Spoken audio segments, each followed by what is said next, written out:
So the risk is in the derivatives complex. It doesn't disappear, it doesn't go away, it's all there. And this pain will accumulate in the central clearing counterparties, and then they will fail. And they're basically telling us they will fail. And when that happens, the people that thought that they had hedged their exposure, included the most sophisticated institutions and the pension funds, will have no protection. And the secured creditors will take all of the underlying stocks and bonds, which then gives them control of all public corporations. And once you control the capitalization structure, you then control all of the underlying real things. So this is something like what happened in the 1930s when there was distress globally everywhere due to debt levels, and you would think that there were no winners,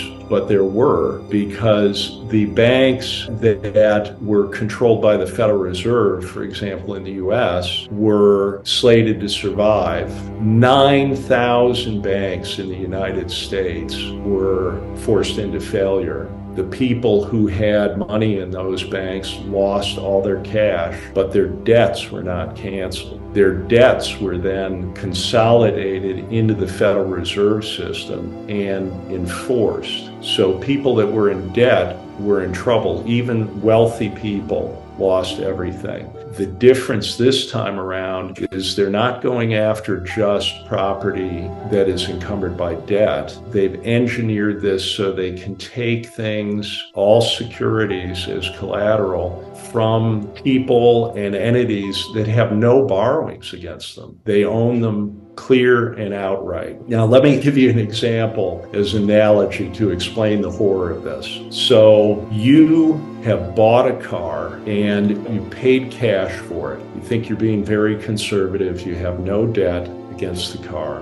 But unbeknownst to you, the dealer continues to control your car as collateral. You're not told this. The dealer uses your car and all the other cars sold by the dealer as collateral for his borrowing in his business. Now, the dealer goes bust, and only certain secured creditors are empowered to immediately take your car and all the cars ever sold by the dealer without any judicial review immediately. When I describe this to people, they get worried about their cars. This is not about your car. This is an analogy for what has been done. It's much worse than this being about your car, because it is literally about the entire securities complex globally. So it is not about your insolvency that causes the loss of your assets. It's the insolvency of the people that secretly used your collateral as their property without telling you that or disclosing it.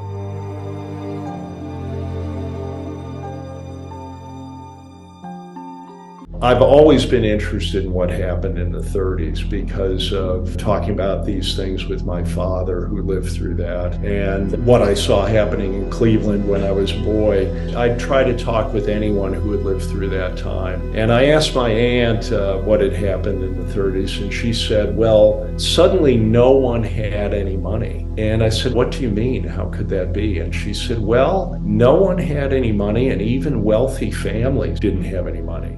When you really look at what happened there, if you close all the banks, which is what FDR did, he suddenly literally closed all the banks, and then only certain banks were allowed to reopen, which were the ones controlled by the Fed. Well, then suddenly no one had any money. So what do we have this time around? Gold is not the underlying collateral in this system. It's all securities globally. So they will be taken under the argument that, well, we have to save these systemically vital institutions so that we can restart the economy again. How could we restart the economy if they are not protected? So that will be the reason given. And it's like a game of Monopoly where all of the pieces, all of the money on the board are pulled back to the bank, and then they say, let's start a new game. we'll start over from the basis that we have everything and you don't. So would you like to borrow something? And this is what the CBDC, the central bank digital currency, will be. It will be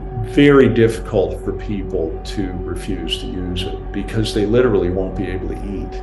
They will have an app they can download. This will be the help. This will be the cavalry riding to the rescue. Just download this app and you can load your phone with some currency to allow you to go buy milk. But every time you use that, you are actually borrowing money from them. They have you. Again, it will happen very fast. This will unfold in a very frightening crisis kind of environment, and people will have difficulty refusing. And that's why it's so important to spread this awareness of this beforehand so that people understand what is happening and so that people can become engaged in this all the way to the top of the system. It has the potential to activate very capable people all the way to the top of the system. It has the potential to unify people against this.